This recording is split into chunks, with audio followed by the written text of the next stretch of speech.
하나님께서는 우리에게 원하시는 것이 있습니다. 그 원하시는 것이 과연 무엇일까요? 네, 어떤 것을 원하실까요? 네, 바로 순종입니다. 순종. 하나님 우리에게 순종을 원하시죠. 그런데 순종이 여러분 같은 경우는 쉬우신가요? 네, 쉽지 않습니다. 날마다 말씀 읽고 기도하는 거 그리스도인에게 당연한 겁니다. 그런데 여기에 순종하는 그리스도인이 얼마나 있습니까? 사실 많지 않습니다. 순종은 자기 자신을 치고쳐 그 말씀 앞에 자신을 낮추는 것입니다. 그렇게 순종이 결코 쉬운 일만은 아니죠. 그런데 하나님께서는 때로 이런 순종을 참 어려워하는 우리에게 말도 안 되는 그런 순종을 요구하실 때가 있습니다.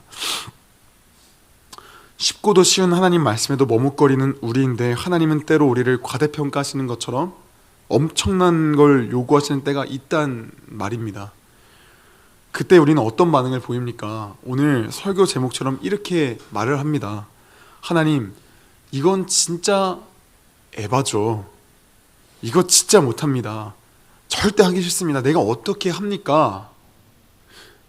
옛날에 제가 여기 와서 그 애들 데리고 성경 공부 인도할 때 애들한테 그때 한 가지 미션을 줬었어요. 어떤 미션인지 정확하게 자세히는 기억 안 나는데 아마 그 가족에게 애정 표현하기 뭐 약간 이런 미션이었던 것 같아요.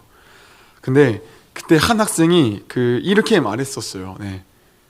저 선생님 진짜 에바예요. 진짜 아니에요. 이거 안 해요. 진짜 싫어요. 안 해요. 네, 뭐 그 학생의 그 고씨 집안의 그 모 은성이라는 학생이라는 건 좀 비밀로 하겠습니다. 네, 네, 비밀입니다. 여러분, 왜 하나님은 우리에게 때로는 그 말도 안 되는 순종을 요구하시는 걸까요? 전문 용어로 매기시려고 그러시는 걸까요? 고랑당에 빠뜨리려고 그러시는 걸까요? 왜 하나님은 말도 안 되는 순종을 때로 이렇게 요구하시는 걸까요? 오늘 본문을 보면 하나님께서는 아브라함에게도 말도 안 되는 순종을 요구하시죠. 아브라함아, 네 사랑하는 아들 독자 이삭을 모리아 산에 데리고 가서 나에게 번제로 바쳐라. 그러니까 이 아들을 죽여서 불로 태워 바쳐라 라고 지금 말씀하세요. 여러분, 지금 하나님은 도를 넘어선 순종을 지금 아브라함에게 요구하고 계세요. 일단 자식을 하나님께 바치라는 것도 말이 안 되는 건데 아브라함의 아들 이삭은 이 12명 형제 중 한 명도 아니라 하나뿐인 독자예요. 눈에 넣어도 안 아플 외동 아들인데 이 아들을 바치라뇨. 심지어 이 아들을 아브라함의 나이 몇 살 때 얻었습니까? 100세의 나이에 얻었죠. 아브라함에게 있어 이 이삭이 얼마나 귀하고 귀한 자식이라는 것을 하나님도 아셨을 터인데 왜 하나님은 이런 순종을 요구하셨던 걸까요? 그런데 여기서 더 이상한 일이 한 걸음 더 나아가 일어나요. 그게 뭡니까? 아브라함이 이 말도 안 되는 요구에 순종했다라는 거죠. 창세기 22장 3절 말씀을 같이 한번 읽어보도록 하겠습니다. 같이 함께 읽습니다. 아브라함이 다음날 아침에 일찍이 일어나서 나귀의 등에 안장을 얹었다. 그는 두 종과 아들 이삭에게도 길을 떠날 준비를 시켰다. 번제에 쓸 장작을 다 쪼개어 가지고서 그는 하나님이 그에게 말씀하신 그곳으로 길을 떠났다. 아멘. 아침에 다음날 미루고 미뤄서 오후에 떠난 게 아니라 일찍이 일어나서 떠났어요. 그리고 심지어 지금 모리아 산으로 가는데 혹여나 거기에 장작으로 쓸만한 나무가 없을 것 같아서 이미 집에서부터 장작까지 챙기고 갔어요. 그러니까 아브라함은 이 말도 안 되는 요구에 즉각 반응했다라는 것을 우리가 알 수 있는 거죠. 여러분, 우리에게는 두 가지의 궁금증이 생깁니다. 앞서 계속해서 말씀드렸지만 하나님은 왜 이런 말도 안 되는 요구를 아브라함에게 하시는 것이며 동시에 아브라함은 이 말도 안 되는 요구에 어떻게 순종할 수 있었던 걸까? 라는 이 두 가지의 의문점과 궁금증이 우리에게 생깁니다.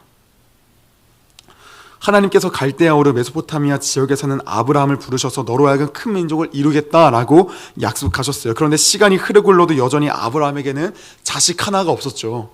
그래서 하나님께서는 그 불안해하는 아브라함을 위해서 그와 언약을 맺으셨습니다. 창세기 15장에서 짐승을 갈라놓고 약속 당사자들끼리 그 손을 잡고 걸어가 약속을 어기면 쪼개진 짐승과도 같이 될 거라는 당대 계약 방식으로 아브라함과 언약을 맺으셨죠. 다시금 하늘의 묵별과 같이 아브라함의 자손을 많게 하겠다 약속을 하셨습니다.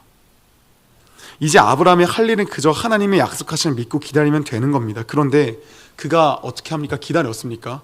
아시는 바와 같이 기다리지 않았죠. 못 기다렸습니다. 아무리 기다려도 하나님이 자식을 줄 것 같지 않으니까 아내 사라가 아닌 다른 여인 자신의 여종 하갈과 동침하여 이스마엘을 낳았죠. 이스마엘은 하나님께서 약속한 자녀가 아니었습니다. 아브라함이 하나님 말씀에 순종하지 않아서인지 하나님께서는 이스마엘을 낳은 이후 13년 동안이나 아브라함에게 나타나지 않으셨죠.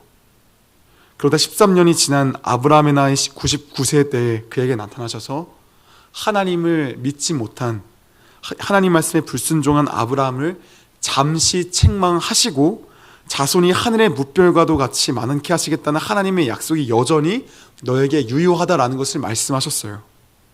하나님께서는 그 약속의 증표를 아브라함의 몸에 새겨 주셨습니다. 그게 뭡니까? 그 약속이 뭐죠? 할례라는 거죠. 할례.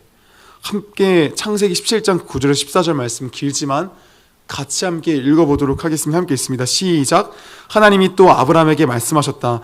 너는 나와 세운 언약을 잘 지켜고 내 뒤에 오는 너의 자손도 대대로 이 언약을 잘 지켜야 한다. 너희 가운데서 남자는 모두 할례를 받아야 한다. 이것은 너와 내 뒤에 오는 너의 자손과 세우는 나의 언약, 곧 너희가 모두 지켜야 할 언약이다. 너희는 포피를 베어서 할례를 받게 하여라. 이것이 나와 너희 사이에 세우는 언약의 표다. 대대로 너희 가운데서 남자는 모두 난지 8해 만에 할례를 받아야 한다. 너희의 집에서 태어난 종들과 너희가 외국인에게 돈을 주고서 사온 종도 비록 너희의 자손은 아니라 해도 마찬가지로 할례를 받아야 한다. 집에서 태어난 종과 외국인에게 돈을 주고서 사온 종도 할례를 받아야 한다. 그렇게 하여야만 나의 언약이 너희 몸에 영원한 언약으로 새겨질 것이다. 할례를 받지 않은 남자, 곧 포피를 베지 않은 남자는 나의 언약을 깨뜨린 자이니 그는 나의 백성에게서 끊어진다. 아멘. 할례라는 건 오늘날로 말하자면 포경수술을 의미하죠. 남자 생식기 일부를 도려내는 겁니다. 네. 왜 하나님께서 많고 많은 곳 중에 이 생식기의 약속의 증표를 주신 것이냐면 화장실에 갈 때마다 할례가 행해진 것을 보면 자연히 무엇을 기억할 수밖에 없습니까? 하나님께서 이 약속을 이루시겠다라는 것을 기억할 수밖에 없는 거죠. 그래서 하나님께서 할례를 행하라고 하신 거죠. 그런데 할례의 의미가 이뿐만일까요? 이뿐만이지 않습니다. 사실 이보다 더 중요한 의미가 할례라는 것에 담겨져 있어요. 여러분, 할례라는 것이 생식기를 완전히 도려내는 것이 아니라 일부, 그것도 피부만 도려내는 거죠. 아마 남자분들은 다 자세히 아실 겁니다. 그래서 생식기에 할례를 행한다 한들 아이를 낳는데 문제가 있습니까? 없습니까? 할례를 행해도 이 완전히 잘라내는 게 아니라 그냥 피부만 잘라내는 거니까 사실은 아이 낳는데 아무런 문제가 없어요. 그런데 할례가 상징하는 바가 있어요. 그게 뭐냐면 할례가 상징하는 바는 생식기를 완전히 도려내는 것과 같은 거예요. 완전히 잘라내는 거랑 같은 거예요. 실제로 도려내진 않지만 그 의미는, 상징은 완전히 잘라버리는 거예요. 여러분, 생식기를 완전히 잘라내면 아이를 낳을 수 있습니까? 없습니까? 없죠. 그렇다면 아브라함이 할례를 받았다면 무엇을 의미하는 것과 같은 거죠? 아브라함은 이제 더 이상 자녀를 낳을 수 없는 존재가 되었다라는 것을 의미하는 거죠. 그런데 그 아들 이삭을 아브라함이 언제 낳았습니까? 할례를 받은 그 이후에 이삭을 낳았어요. 여러분, 그렇다면 생각해 보겠습니다. 이삭은 있는 자입니까? 없는 자입니까? 있는 사람입니까? 없는 사람입니까? 아이를 낳을 수 없는 자가 낳았으니까 그 이삭은 있는 자인 것 같지만 실상은 없는 자인 거예요. 이삭은 아브라함의 힘으로, 아브라함의 인간적인 노력으로 낳은 자가 아니에요. 낳을 수 없는 자가 아이를 낳았으니까 누가 주신 겁니까? 하나님이 주신 거예요. 하나님의 은혜로 말미암아 이삭이 태어난 거예요. 반면에 약속의 자녀가 아닌 이스마엘은 아브라함이 할례를 받은 후에 낳았으니까 받기 전에 낳았습니까? 받기 전에 낳았어요. 그러니까 그 이스마엘은 그냥 육과 혈의 그 혈을 따라 낳은 자손인 거예요. 여러분, 여기엔 굉장히 중요한 의미가 담겨 있습니다. 하나님의 자녀는 하나님의 백성은 육신으로 말미암아 태어난 자들로 이어지는 것이 아닙니다. 혈과 육이 아닌 물과 성령으로 거듭난 자, 하나님 안에서 태어난 자가 바로 하나님의 백성, 하나님의 자녀예요. 이 부분을 오늘의 본문과 연관지어서 생각해 보겠습니다. 하나님께서 이삭을 요구하시는 거 부당한 요구같이 여겨지십니까? 아니면 정당한 요구처럼 여겨지십니까? 솔직히 겉모습만 보면 부당해 보여요. 그런데 마치 이런 거예요. 제가 여러분에게 1,000원을 줬는데 제가 여러분의 그 중에서 100원을 달라고 하면 이게 그리도 부당한 일입니까? 부당한 게 아니에요. 마찬가지로 이삭이 어떤 자라고요? 하나님이 주신 자라고요. 아브라함은 자기 힘으로 이삭을 낳을 수 없는 존재예요. 할례를 받았으니까. 생식기가 완전 절단된 존재예요. 근데 그런 그가 낳을 수 없는 그 이삭을 낳았어요. 그렇다면 하나님이 주신 자를 하나님이 달라고 하시는데 드리지 못할 이유가 있겠습니까? 아브라함이 자기 힘으로 이삭을 얻었다면 불평 원망을 내뱉었겠죠. 그런데 이삭이 어떤 자예요? 하나님이 주신 자예요. 그러니 아브라함이 묵묵히 하나님 말씀에 순종할 수 있던 거예요. 여러분, 받은 만큼 하나님께 내어드릴 수 있는 겁니다. 내가 하나님께로부터 받은 만큼을 하나님께 내어드릴 수 있는 거예요. 아브라함은 이삭의 100%가 하나님에게로부터 왔음을 확신했기 때문에, 알았기 때문에 참으로 말이 안 되는 것 같은 그 요구에 순종할 수 있었던 겁니다. 하나님이 없었으면 이삭이라는 존재도 없었으니까요. 여러분, 아브라함이 이삭을 하나님께 내어드릴 수 있는 데에는 이런 이유가 있는 거예요. 그런데 또 다른 이유가 있어요. 이것도 할례랑 좀 연관이 되어져 있는데, 원래 이 할례라는 단어를 직역하면 잘라내다, 끊어버리다 라는 뜻을 갖고 있거든요. 그런데 이 끊어버린다는 건 단순히 몸 어느 한 곳을 잘라버리는 그런 걸 의미하는 정도가 아니라 죽음을 뜻해요. 죽음. 앞서 말씀드린 내용을 재차 반복드립니다. 아브라함이 하나님과 언약을 창세기 15장에서 맺었습니다. 아브라함은 하나님께서 자식을 줄 것을 믿음으로 기다려야 하는데 어떻게 했습니까? 못 기다렸습니다. 이스마엘 낳았습니다. 하나님과 아브라함 중 언약을 깬 사람이 누굽니까? 아브라함이에요. 그렇다면 아브라함이 받아야 할 대가가 뭡니까? 죽음이죠. 짐승과도 같이 반으로 쪼개져야 되죠. 그런데 아브라함이 그렇게 죽습니까? 죽지 않습니까? 안 죽어요. 마치 할례의 의미인 끊어버리다, 잘라내다와 같이 아브라함은 언약을 어긴 대가로 완전히 어떻게 돼야 된다고요? 끊어져야 되는 거예요. 그런데 그 언약의 갭에서 잘려나가야 되는 거예요. 그런데 그렇게 되지 않았어요. 오히려 하나님은 그 할례를 통해서 그에게 은혜를 주시는 거예요. 뭐라고요? 그 생식기를 완전히 너는 절단당해서 너는 완전히 끊어져야 돼. 내 갭에서 완전히 그냥 작살내야 돼. 근데 완전히 잘라내는 게 아니라 그냥 너는 일부분만 도려내 라는 거예요. 범죄한 인간이 원래 어떤 존재입니까, 여러분? 하나님의 진노하심을 받아 멸망당해야 할, 영영 죽어 마땅할 그런 존재예요. 우리는 그러니까 할례라는 걸 통해 말씀드리면은 끊어짐을 당해야 될 그런 존재예요. 생식기가 완전 절단되어야 되는데, 그런데 누가 아브라함 대신 우리 대신 절단당해 주신 거죠? 예수님께서 대신 절단당해 주신 거죠. 우리 예수님께서 대신 끊어짐을 당해 주신 거죠. 그래서 이 끊어짐에 대한 내용이 구약과 신약에서 참 이렇게 표현되어져요. 함께 이사야서 53장 말씀과 골로새서 2장 말씀 같이 함께 두 구절 말씀을 좀 읽어보도록 하겠습니다. 함께 있습니다. 그러나 그가 상처 입은 것은 우리의 허물 때문이고 그가 짓밟힌 것은 우리의 죄 때문이다. 그가 맞음으로 우리가 평화를 얻었고 그가 상처를 입음으로 우리가 고침을 받았다. 우리는 모두 양처럼 흩어져 제 갈 길로 갔으나 여호와께서 우리의 모든 죄짐을 그에게 지게 하셨다. 그는 매를 맞고 고난을 당했으나 마치 도살장으로 끌려가는 어린 양과 같이 아무 말도 하지 않았다. 털을 감기는 양과 같이 잠잠하고 입을 열지 않았다. 사람들이 정의를 짓밟고 그를 거치게 끌고 갔다. 그가 살아있는 사람들 땅에서 끊어졌으니 그 세대 사람들 가운데서 그 어느 누가 자기들의 죄 때문에 그가 죽임을 당했다고 생각하겠는가? 저 끊어졌으니가 뭐예요? 할례예요. 예수님께서 도살장에 끌려갔습니다. 우리의 죄를 지기 위해서. 그래서 성경은 이렇게 표현해요. 그가 살아있는 사람들 땅에서 끊어졌으니, 우리가 원래 이 끊어짐을 당해야 됐어요. 근데 그 예수님이 당했다라는 것을 지금 이사야서에서 지금 보여주고 있는 거예요. 그림으로. 한번 그리고 골로새 2장 말씀에서 또 이 말씀이 확대 해석되어져서 이렇게 표현되는 것을 우리가 볼 수 있습니다. 함께 있습니다.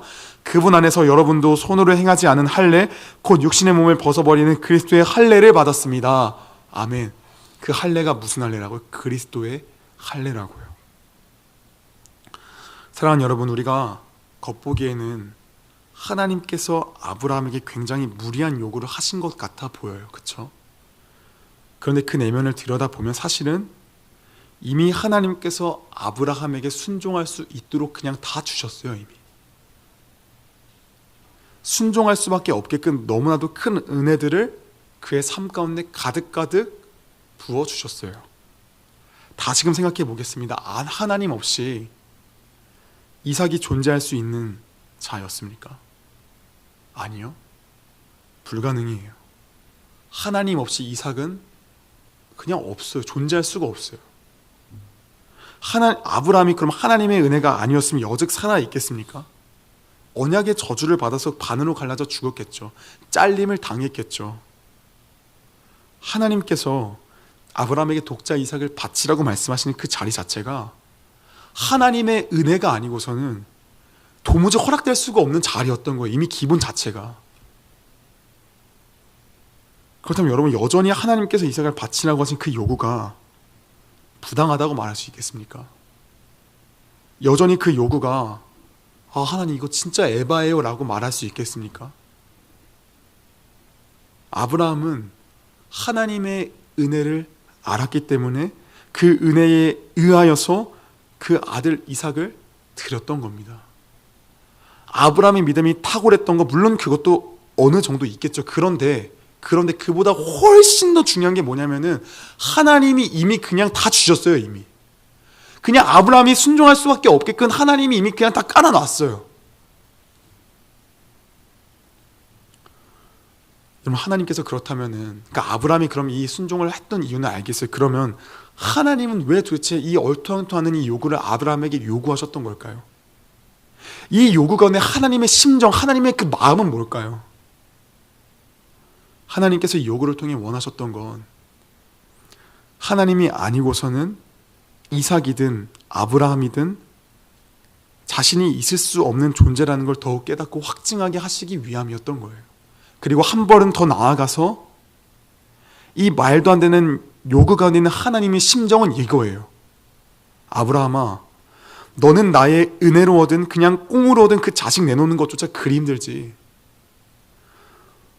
참으로 버겁게 느껴지지. 그런데 나는 죄로 더럽혀진 원수 같은 너희를 위해 내 하나뿐인 독생자를 내어줬어. 너가 독자 이삭을 사랑하는 만큼 내가 너희를 그만큼 사랑해. 여러분, 우리의 인간이란 존재는 나의 무엇인가 조금 내놓으면 그게 그렇게도 뿌듯하고 좋아요. 그래서 우리는 아브라함이 참 대단해 보여요. 왜냐하면 아브라함은 그 독자 이삭을 내어줬으니까요. 우리는 이걸 보면서 와, 나도 이런 믿음을 갖고 싶다, 아브라함 대단하다, 이렇게 말을 하는데 사실은 그 내면을 깊이 보면 아브라함은 그냥 그저 은혜로 얻은 아들 이삭을 내놓았어요. 1,000원 내놓은 것 중에서 1,000원 주신 것 중에서 100원 내놓았어요. 근데 하나님은 더럽혀진 그 원수 같은 우리를 위해서 하나뿐인 독생자를 내어주셨어요. 비교가 됩니까? 비교가 됩니까? 하나님은 하나님의 사랑을 우리에게 알게 하시기 위해서 아브라함에게 이삭을 요구하셨던 겁니다. 사랑하는 여러분, 우리도 아브라함과 같은 은혜를 받았습니까? 안 받았습니까? 우리는 이미 차고 넘치도록 받았습니다. 하나님과의 관계에서 끊어짐을 당해야 하는 존재이지만 예수님의 은혜로 끊어짐을 당하기보다 오히려 예수라는 포도나무에 접붙임을 당했어요. 예수님의 은혜로 말미암아 혈과 육이 아닌 물과 성령으로 거듭나 하나님의 자녀가 되는 권세를 받았어요. 우리는 그냥 부모님의 그냥 탯줄로 말미암아 이렇게 흐름 받아가지고 그냥 택함 받은 그런 존재가 아니라 하나님께서 창세를 택하셔가지고 그냥 고르고 고른 그런 자녀들이라는 거예요. 이 말씀이, 바울이 이 말씀을 통해서 너희가 창세전에 택함 받았다라고 이야기를 하고 있는 거예요. 우리는 그런 은혜를 받았어요. 물과 성령으로 거듭나 택하심을 받아 하나님의 자녀가 되는 권세를 받았어요. 나의 나된 것은 모두 다 하나님의 은혜예요. 이 사실에 여러분 동의하십니까? 그런데 문제가 뭐예요? 하나님께서 나라는 존재를 원하세요. 아브라함에게 아들 이삭을 바치라고 하신 것과 같이 나라는 존재를 온전히 하나님께 내어드리기를 원하세요. 시간, 물질, 마음, 너의 모든 것을 나는 다 원한다. 그런데 우린 이런 하나님의 요구에 어떻게 반응을 합니까? 하나님, 이것도 내놓으라고요? 이건 아니죠. 이건 진짜 에바죠, 주님. 아니, 나도 쓸 돈이 없는데 무슨 돈을 저 사람에게 또 쓰라고 말합니까? 아니, 내 쉴 시간도 없는데 무슨 섬김을 하라고 합니까? 아니, 오늘도 학교에서 학원에서 치고 돌아왔는데, 직장에서 치고 돌아왔는데 무슨 저 인간에게 사랑을 베풀라고 말합니까? 이건 아니죠. 이건 하나님이 양심이 없어도 진짜 너무 없는 거죠. 여러분, 우리가 뭘 모르는 겁니까? 은혜를 모르는 겁니다. 진짜 그 은혜를 하나도 모르는 겁니다. 마태복음 21장 33절 39절 보시면 예수님께서 한 비유를 말씀해 주세요. 간략한 내용을 제가 말씀드릴게요. 주인이 포도원을 이쁘게 만들어 놓고 멀리 어디를 갈 일이 있어서 그 포도원을 농부들에게 맡기고 갑니다. 세를 줍니다. 열매를 거두어들일 철이 가까이 오니까 소출을 받으려고 종들을 보냅니다. 근데 농부들이 어떻게 합니까? 그 소출을 안 주려고 그 종들을 다 잡아 때려 죽입니다. 주인이 참고 또 참을 계속해서 종들을 보내요. 그 농부들이 실수한 거겠지, 그냥 잠깐 실수한 거겠지 하면서 계속 보내요. 근데 그럼에도 농부들은 꾸준하게 그 종들을 죽여요. 주인이 마지막으로 자기 아들을 보내면 자기 아들은 좀 존중해 주겠지 하는 마음에 아들을 보내는데, 그 아들을 향해서 어떻게 해요? 농부들이 이렇게 생각을 해요. 야, 이 아들을 죽이면, 이 상속자를 죽이면 이 포도원 우리가 차지할 수 있겠다. 그러면서 그를 완전히 죽여버려요. 여러분, 이 농부들이 양심이 있습니까? 없습니까? 불쌍해서 세를 주고 너희 일을 해라, 내가 너에게 좀 돈을 좀 주겠다면서 일을 시켜놨는데 어떻게 합니까? 그 포도원은 주인의 것인데 그 포도원 자기들 것이라 하면서 자기들이 그 포도원을 차지하려고 해요. 여러분, 이 양심 없는 이 악한 농부들이 누굽니까? 너무나도 슬프고 참담하지만 이게 우리들의 모습 아닙니까? 여러분, 이미 하나님의 자녀된 우리는 하나님의 소유, 하나님의 것이에요. 여러분, 출애굽기 19장 말씀에서 이스라엘 백성들이 시내산에서 언약을 맺죠. 그때 하나님께서 뭐라 말씀하십니까? 내 소유된 백성이라 말씀하세요. 내 소유된 백성. 내 소유, 하나님의 소유예요, 우리는. 그런데 하나님께서 우리에게 그 시간을 요구하시면은 우리는 그 시간이 내 것이라면 하나님의 말씀을 어떻게 해요? 죽여버려요. 하나님이 우리에게 섬김을 요구하시면 우리는 어떻게 해요? 그 섬김하기 싫다고 또 그 말씀을 죽여버려요. 우리가 뭘 모르는 겁니까? 은혜를 모르는 거예요. 포도원에서 일하게 된 그 은혜를 모르게 된 거예요. 우리는 주님께서 우리를 포도원으로 부르지 아니하시면 우리는 오늘 쫄쫄 굶으면서 그냥 가만히 있다 죽어야 되는 그런 존재인데, 그 주인이 우리를 불쌍히 여기셔서 그 포도원으로 부르셔서 이제는 너희가 여기서 일을 해라 하셨는데, 우리는 그 은혜도 모르고 그 포도원이 내 것이라 착각하는 이 모습이 우리의 현 주소예요. 하나님은 우리를 위해 전부를 주셨는데, 독생자 예수를 주셨는데, 우리는 마치 1,000원을 받았으면서도 마치 10원조차 내놓는 게 아깝다고 말하는 거예요.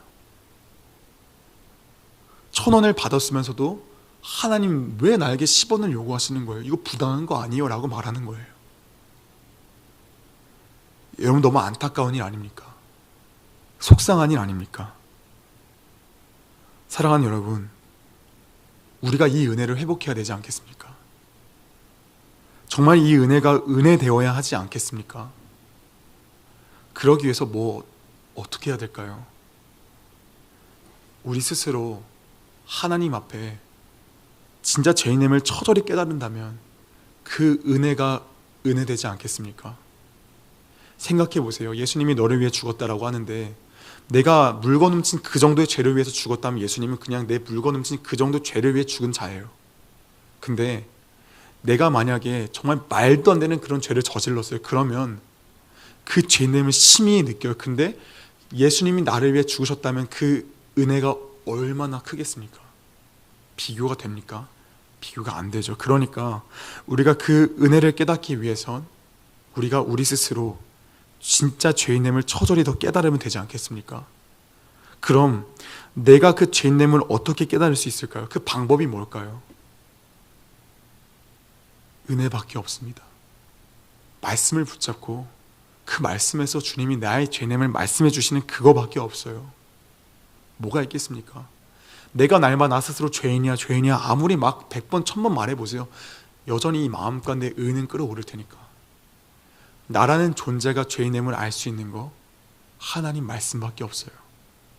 다윗이 밧세바를 범하고 1년 동안 자신의 죄를 알았습니까? 몰라요. 근데 선지자 나단이 하나님의 말씀이 그에게 임하여 말씀하니까 다윗이 그제서야 알아요. 내가 죄인이구나. 내가 죄를 저질렀구나. 사랑하는 여러분, 여러분은 말씀을 어떻게 대하고 있습니까? 하루에 그 주어진 큐티의 말씀을 어떻게 대하고 있습니까? 저는 제가 이번 한 주 살아보니까 참 저부터도 이 말씀을 그냥 이거 오늘 하루 해야 될 몫으로 그냥 여기고 빨리 해치고 끝내야지라는 그런 마음으로 대하더라고요. 물론 뭐 나쁜 건 아닙니다. 말씀을 안 보는 것보다 훨씬 납니다. 그런데 그 말씀이 귀하고 귀하다라는 거 우리는 압니다. 그런데도 우리 말씀을 참 소홀히 여겨요. 말씀을 중하게 여기지 않습니다. 사무엘상 22장 30절 말씀을 보시면 이렇게 기록되어져 있습니다. 그러므로 이스라엘의 하나님 나 여호와가 말하노라.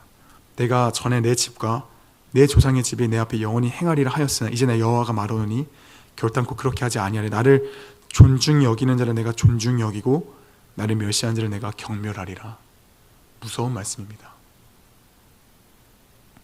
사랑하는 여러분, 그 말씀 붙잡고 늘어져야 되지 않겠습니까?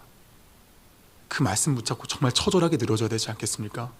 그냥 오늘 하루 말씀 읽고 오늘 하루 말씀 읽었다 땡 이게 아니라 이 말씀에서 나에게 하나님 무엇을 말씀하고 계시는 걸까?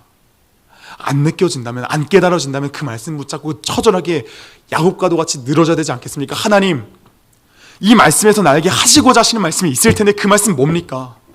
나 오늘 이 말씀 없으면 죽습니다. 나 오늘 이 말씀 없으면 난 또 나의 의인으로 돌아갑니다. 나 이 말씀 안 알려주면 나 큰일 납니다. 알려주세요 라는 그 심정이 우리 가운데 있어야 되지 않겠습니까? 나 이 말씀 없으면 죽어요 주님. 나 이 말씀 없으면 정말 살 수가 없어요. 주님, 이 삼시세끼를 다 처먹어도 저는 이 말씀 안 먹으면 저는 죽습니다. 그러니까 주님 좀 이 말씀을 가운데 좀 저에게 하신 말씀을 좀 말씀해 주세요 라는 그 하나님 말씀을 존중히 여기는 그 마음이 우리 가운데 있어야 되지 않겠습니까? 그 말씀 가운데 그 말씀을 붙잡는 건 우리가 해야 되는 거 아닙니까? 여러분, 오늘날에 참 제가 생각했을 때 참 우리는 참 양극단에서는 참 많이 왔다 갔다 하는 것 같습니다. 이 중심, 좌로 나로 치우치지 아니하는 이 중심의 길로 나아가는데 우리는 참 양극단에 많이 처져 있는 것 같아요. 때로는 하나님 말씀에 그냥 언젠가는 그냥 인도하시겠지 하면서 여기 폭삭 주저앉을 때도 있고, 또 어쩔 때는 완전히 율법주의로 가가지고 내가 이렇게 하면 구원받아야 돼 이렇게 극단으로 가고, 참 우리는 양극단에서 많이 왔다 갔다 하는 것 같아요. 그런데 오늘날에 이 복음이 선포되는 이때에는 어느 쪽에 더 우리가 나아가냐면 그냥 알아서 하시겠지 하면서 주저앉을 때가 참 많이 있어요. 예수님께서 우리 죄를 회개하고 시인하면 용서하시는 거 맞습니다. 그런데 거기서 영원히 주저앉으라는 그 말씀이 아니죠. 영원히 거기서 주저앉아서 너 그냥 가만히 있어 이런 말씀이 아니죠. 여러분, 어제 큐티 말씀에서 뭐가 있었습니까? 요시야가 종교개혁을 합니다. 요시야가 하나님 말씀을 발견하고 그 말씀에 대해서 율법이 아니까, 하나님 말씀에 하나님 심정이 이런 걸 아니까 어떻게 합니까? 그 수많은 므낫세로부터 아몬으로부터 57년 동안 이어왔던 그 모든 우상들을 완전히 척결해버립니다. 완전히 그냥 부셔버립니다. 여러분, 57년이면 그 나라의 문화예요. 우상은 그 나라의 문화고 그 나라의 그냥 일상생활이에요. 그런데 그러면 그 백성들이 그 문화를 깨버리면 반란이 일어날 수 있는 거예요. 그런데도 요시아는 그냥 그걸 다 척결시켜버려요. 왜요? 하나님 말씀이 말씀하시니까요. 하나님 말씀이 그토록 그렇게 말씀하시니까요. 여러분, 하나님께서 원하시는 건 열심히 죄와 필리까지 싸우다가 인간이니까 넘어지죠. 근데 그때에 예수님 손 붙잡고 다시 일어나라는 거예요. 가만히 앉아서 그냥 주저앉아서 그냥 자기 반성으로 끝나는 그런 회개가 아니라 오늘도 피투성이가 될 때까지 싸우고 또 싸워서 예수님 앞에 나아가고 나아가라는 그 마음의 중심을 말씀하시는 거예요. 그런데 오늘날에 우리가 무엇을 잃어버렸습니까? 이 마음의 중심을 잃어버렸어요. 그 은혜를 잊어버렸어요. 그래서 날마다 죄인됨을 보기보다 나의 의인됨을 더 주목하게 되어져요. 사랑하는 여러분, 말씀에 붙어 있으면, 그 말씀에 끝까지 붙어 있으면 하나님이 우리를 그 모리아 산 앞까지 반드시 인도하실 겁니다. 반드시 인도하실 겁니다. 포기하지 마세요. 그 말씀 포기하지 마세요. 그 말씀을 소홀히 여기지 마세요.